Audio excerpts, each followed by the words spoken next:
சாண்டில்யனின் யவனராணி பாகம் 1 21ஆம் அத்தியாயம். எரிந்த மாளிகை.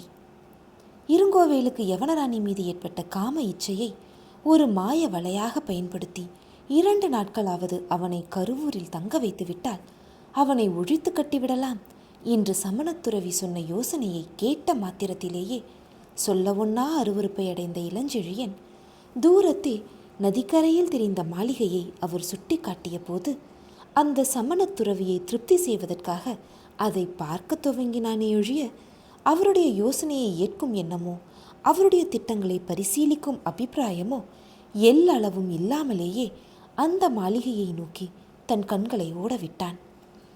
நகரத்தை விட்டு சற்று விலகி நதியின் கரையில் வெள்ளை வெளியேறென்று நின்றிருந்த அந்த மாளிகைக்கு அக்கம் பக்கத்தில் வீடுகளோ மனித சஞ்சாரமோ சிறிதும் இல்லை.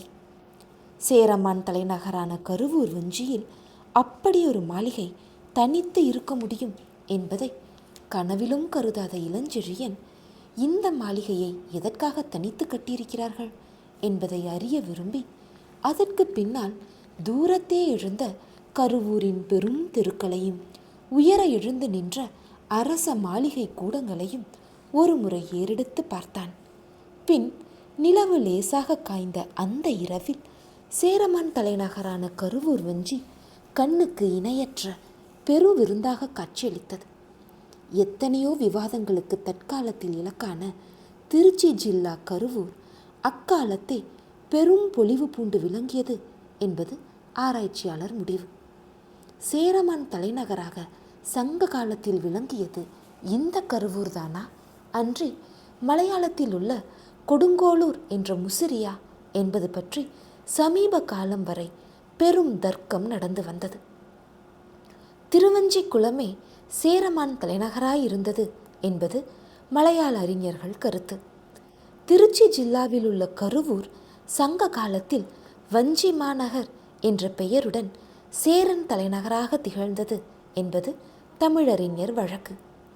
முற்காலத்திய தமிழ் நூல்களையும் பிற்காலத்திய சில சாசனங்களையும் ஆராயும் இடத்து தமிழர் வழக்குக்கே சரியான ஆதாரங்கள் இருக்கின்றன என்பது சந்தேகத்துக்கு இடமின்றி தெரிகிறது.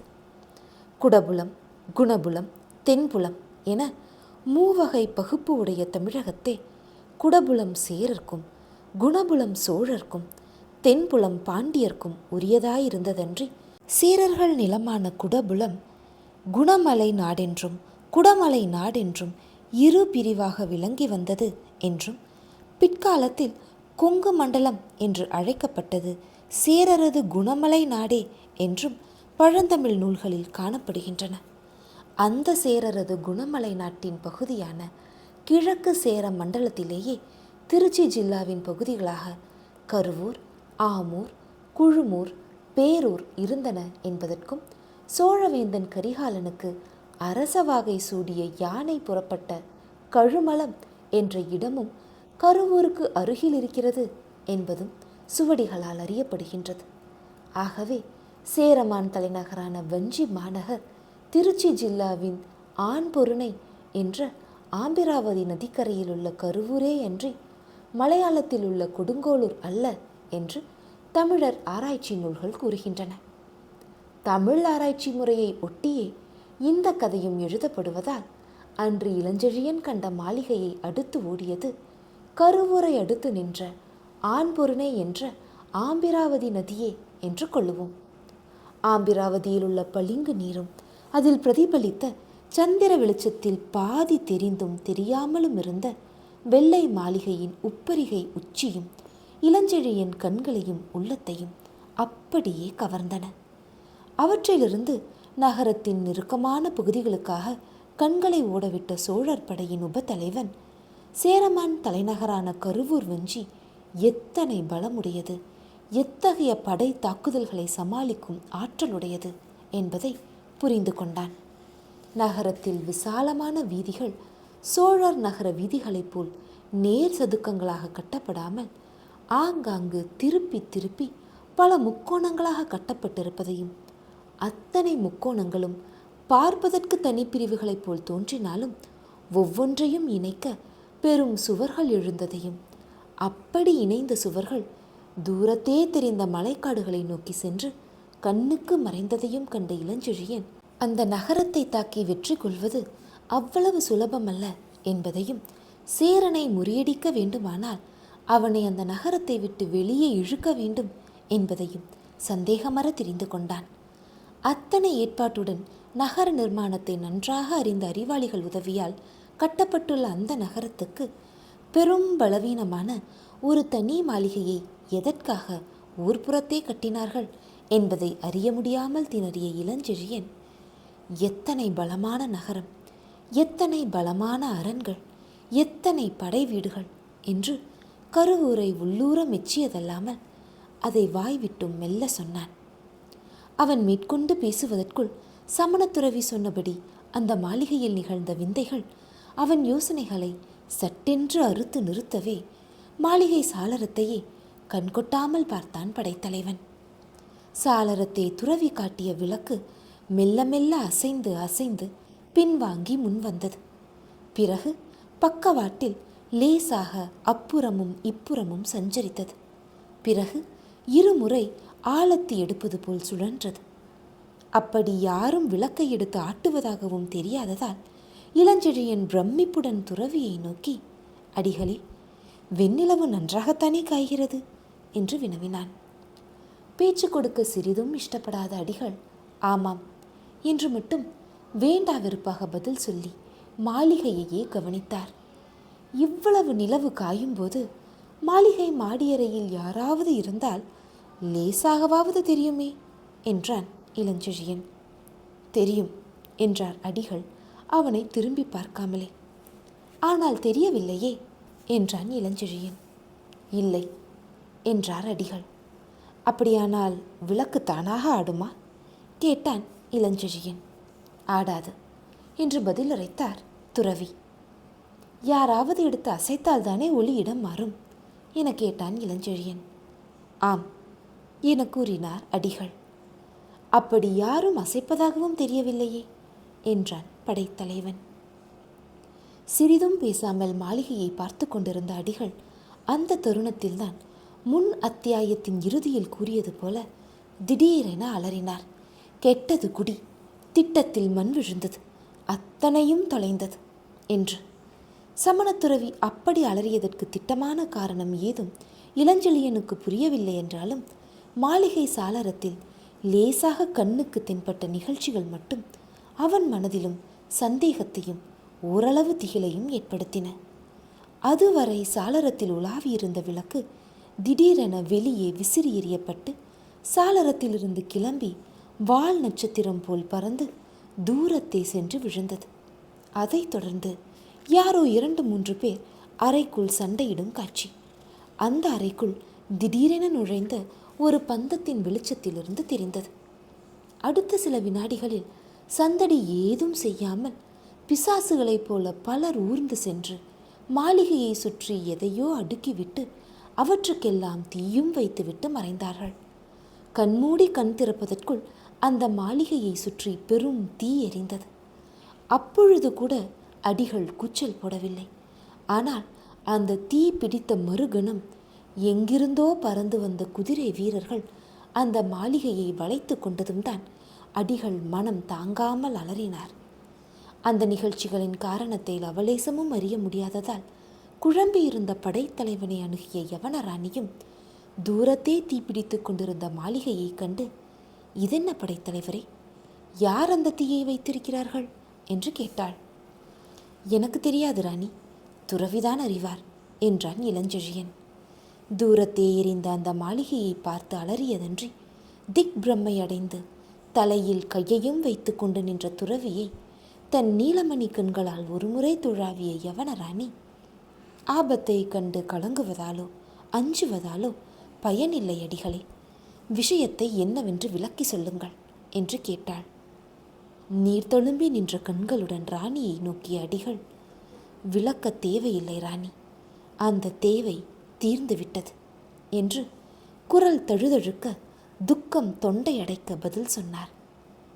ஒரு மாளிகை தீக்கிரையாகியதற்கா இத்தனை சோகம் உங்களுக்கு? யவன நாட்டில் ஊர்களே எரிந்தாலும் நாங்கள் கலங்குவதில்லை என்று அடிகளுக்கு ராணி எடுத்து காட்டினாள். சமணத்துறவி அவளை நன்றாக ஏறெடுத்து பார்த்துவிட்டு வெறுப்புடன் சொன்னார், எங்களுக்கும் அத்தனை துணிவு உண்டு பெண்ணே என்று. ராணி அவரை கூர்ந்து நோக்கிவிட்டு அவர் கண்களிலிருந்து கிளம்பி கன்னத்தில் வழிந்தோடிய நீரையும் கவனித்தாள். அவள் பார்வை பதிந்த இடங்களையும் அவள் தன்னை கவனித்துவிட்டு செய்த புன்முறுவலின் காரணத்தையும் புரிந்து கொண்ட சமணத்துறவி சொன்னார், யவனர் துணிவுக்கு எங்கள் துணிவு குறைந்ததல்ல பெண்ணே. ஆனால் நீ இப்பொழுது கண்டது சாதாரண காட்சியல்ல. தீ வைக்கப்பட்டதும் தனி மாளிகைக்கல்ல. அது தனி மாளிகை அல்லவா? வியப்புடன் வினவினாள் ராணி. மாளிகை தனி மாளிகைதான். வருத்தத்துடனேயே வெளிவந்தது துறவியின் பதில். ஆகவே தீ வைக்கப்பட்டது தனி மாளிகைக்குத்தானே கேட்டாள் ராணி. இல்லை ராணி, இல்லை. அதோ எரியும் தீ மாளிகைக்கு வைக்கப்பட்டதல்ல. இரும்பிடர் தலையாரின் தலையில், இல்லை இல்லை, சோழ மண்டலத்தின் தலைமேல் வைக்கப்பட்ட தீ என்றார் அடிகள். ராணிக்கு மட்டுமல்ல, சோழர் படையின் உப தலைவனுக்கும் சமணத்துறவியின் பேச்சு பெரும் புதிராயிருந்தது. ஒரு தனி மாளிகை எரிவதால் சோழ மண்டலத்துக்கு என்ன கெடுதல் ஏற்பட முடியும் என்பதை புரிந்து கொள்ள முடியாததால் சற்றே குழப்பமடைந்த இளஞ்செழியன், அடிகளே, சோழ மண்டலத்துக்கு தீங்கு நேருவதாயிருந்தால் அதை தடுப்பது படைத்தலைவனான என் கடமை. விஷயத்தை விளக்கி சொல்லுங்கள். என்னால் முடிந்ததை செய்கிறேன் என்றான். கண்களிலிருந்து வழிந்த நீரை துடைத்து கொண்டு அடிகள் படைத்தலைவனை நோக்கிவிட்டு சொன்னார், படைத்தலைவரே, அந்த மாளிகையில் நடப்பது என்ன என்பது எனக்கு திட்டமாக தெரியாது. ஆனால் அந்த மாளிகையில் இருந்த யவனர்கள் சிலர் ஒரு நாள் சேரமான் உத்தரவால் திடீரென்று அப்புறப்படுத்தப்பட்டார்கள்.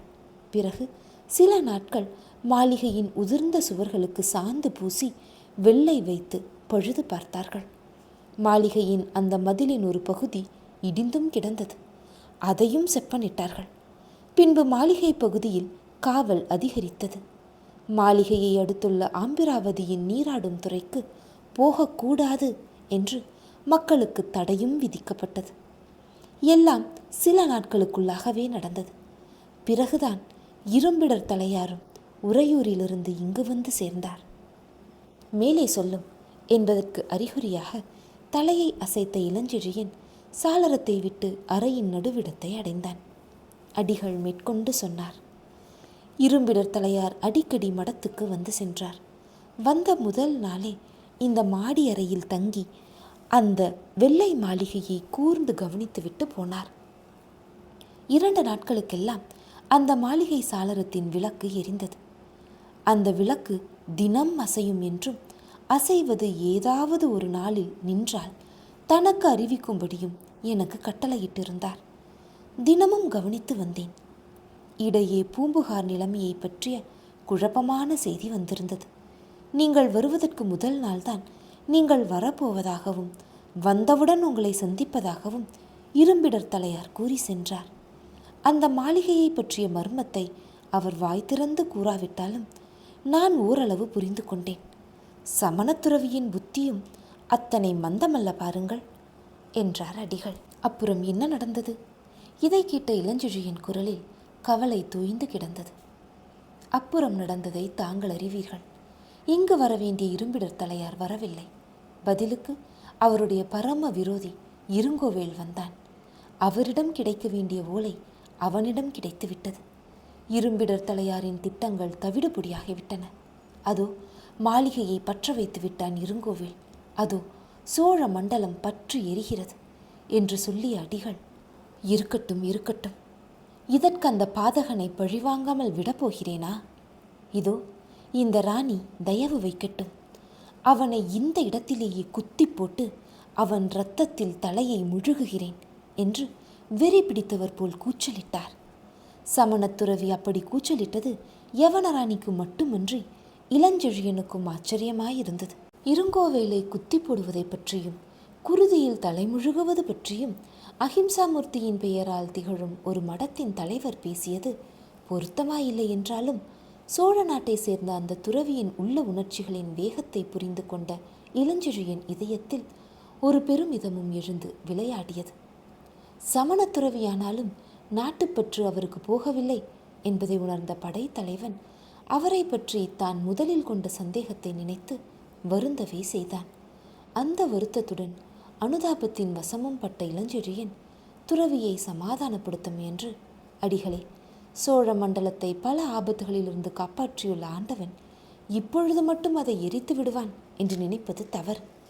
எதற்கும் அந்த மாளிகைக்கு சென்று என்ன நடக்கிறது என்று பார்ப்போம் என்று சொன்னதன்றி, ஆமாம், இருங்கோவேல் வைத்துவிட்டு போயிருக்கும் வீரர்கள் கண்களில் படாமல் வெளியே செல்ல வழி இருக்கிறதா என்று கேட்டான். அது பிரமாதமில்லை என்றார் அடிகள். அப்படியானால் வாருங்கள், போவோம் என்றழைத்தான் இளஞ்செழியன். சற்று பொறுங்கள், நான் வந்த வழியே கீழே போய் இங்கு ஏதோ சத்தம் கேட்பதாக சொல்லி ஒரு காவலனை அழைத்து வருகிறேன் என்று சொல்லிய துறவி கண்ணை சிமிட்டி புன்முறுவலும் செய்தார். துறவியின் எண்ணத்தை புரிந்து கொண்ட ராணி நகைத்ததன்றி, நல்ல துறவி என்று கூறி ஏளனமும் செய்தாள். உங்கள் நாடு இந்த நிலையில் இருந்தால் உங்கள் நாட்டு துறவிகளும் வாளாவிருக்க மாட்டார்கள் ராணி என்று பதிலுக்கு கூறிய துறவி, காஷாயத்துக்குள் இருப்பவனும் மனிதன்தான் என்றும் வற்புறுத்தி சொன்னார். புரிகிறது அடிகளே, புரிகிறது என்று ராணி மீண்டும் நகைத்தாள். அவள் ஏளன சிரிப்பை சிறிதும் லட்சியம் செய்யாத துறவி சாளரத்தின் மீது தாவி ஏறி மெல்ல வெளிப்பக்கமாக இறங்கி மறைந்தார். அவர் மறைந்ததும் இளஞ்செழியன் ராணியை நோக்கி, ராணி, மஞ்சத்தில் படுத்து தூங்கு, நான் சீக்கிரம் திரும்பி வருகிறேன், எதற்கும் அஞ்சாதே என்றான். அச்சம் என் இரத்தத்தில் கிடையாது படைத்தலைவரே, ஆனால் நீர் போகும் வேலை பயனற்றது என்று எனக்கு தோன்றுகிறது என்றாள் ராணி. என்ன வேலை? எது பயனற்றது? எதை கண்டு விட்டாய் ராணி என கேட்டான் இளஞ்செழியன். அந்த மாளிகையில் சிறைப்படுத்தப்பட்டிருப்பவர் ஒன்று இத்தனை நேரம் தப்பி இருக்க வேண்டும், இல்லை அழிந்திருக்க வேண்டும். அதோ பாருங்கள், தீ மாளிகை முழுவதையும் சூழ்ந்துவிட்டது. சாளர கட்டைகள் கூட தீ பிடித்து வெடித்து விழுகின்றன என்றாள் ராணி. ஆம் என்று தலையசைத்தான் இளஞ்செழியன். அப்படியானால் நீங்கள் போய் என்ன செய்யப் போகிறீர்கள்? சிறையில் இருப்பவர் அழிந்திருந்தால் நீங்கள் செய்யக்கூடியது எதுவும் இல்லை. தப்பியிருந்தால் உங்கள் உதவி அவருக்கு தேவையில்லை என்று ராணி விளக்கினாள். எதற்கும் நான் போயாக வேண்டும் ராணி. அதிலிருந்தவர் தப்பியிருந்தாலும் அழிந்திருந்தாலும் அறிந்து கொள்ள வேண்டியது என் கடமை. எதற்கும் நீ ஜாக்கிரதையாயிரு. அந்த பாதகன் இருங்கோவேல் வந்தால் என்று சொல்லிய படைத்தலைவனை இடைமறித்து, பயப்பட வேண்டாம், இதோ இருக்கிறது என்று மடியில் இருந்த மெல்லிய குருவால் ஒன்றை எடுத்து காட்டினாள் யவனராணி. அந்த யவனராட்டு குருவாலை கண்டு வியந்த இளஞ்செழியன் அதை கையில் வாங்கி பார்த்து பிரமிப்படைந்து, எத்தனை மெல்லியது, ஆனால் எத்தனை உறுதி, என்ன கூர்மை என்று கூறினான். தாழை மடலில் கூட ஒலிக்கலாம் என்றாள் யவனராணி. ஆம் ராணி என்றான் இளஞ்செழியன். ஆனால் எடுப்பது தெரியாமல் எடுத்து புதைப்பது தெரியாமல் யார் மார்பிலும் புதைக்கலாம் என்று ராணி சொல்லி அவனை ஒரு முறை கூர்ந்து நோக்கிவிட்டு மீண்டும் கத்தியை அவனிடமிருந்து வாங்கி மடியில் மறைத்து கொண்டாள். சில நிமிடங்களுக்குள்ளாகவே அடிகளின் குரல் கதவுக்கு வெளியே கேட்டது. சிறைப்பட்டவர்கள் தப்பிவிடப் போகிறார்கள், உள்ளே போய் பாருங்கள் என்றது அடிகளின் குரல். அவர் உத்தரவுப்படி கதவை சரேல் என்று திறந்து கொண்டு உள்ளே நுழைந்தான் இருங்கோவேலின் காவலர் தலைவன். அவ்விதம் நுழைந்தவன் விடு விடு என்று நடு அறையை நாடி அப்புறமோ இப்புறமோ திரும்புவதற்குள் அவனை தொடர்ந்து கையில் கமண்டலத்துடன் வந்த அடிகள் ஒரே பாய்ச்சலாக பாய்ந்து அவன் தலை மீது கமண்டலத்தை வேகமாகவும் பலமாகவும் இறக்கவே சிறிதும் மூச்சு கூட விடாமல் தரையில் சாய்ந்தான் காவலர் தலைவன். இந்த கைங்கரியத்தை முடித்த அஹிம்சாமூர்த்தியான சமணத்துறவியார் இளஞ்செழியனை நோக்கி, இவனுடைய மேல் அங்கியையும் தலைப்பாகையையும் அணிந்து கொள்ளுங்கள் என்று கூறினார்.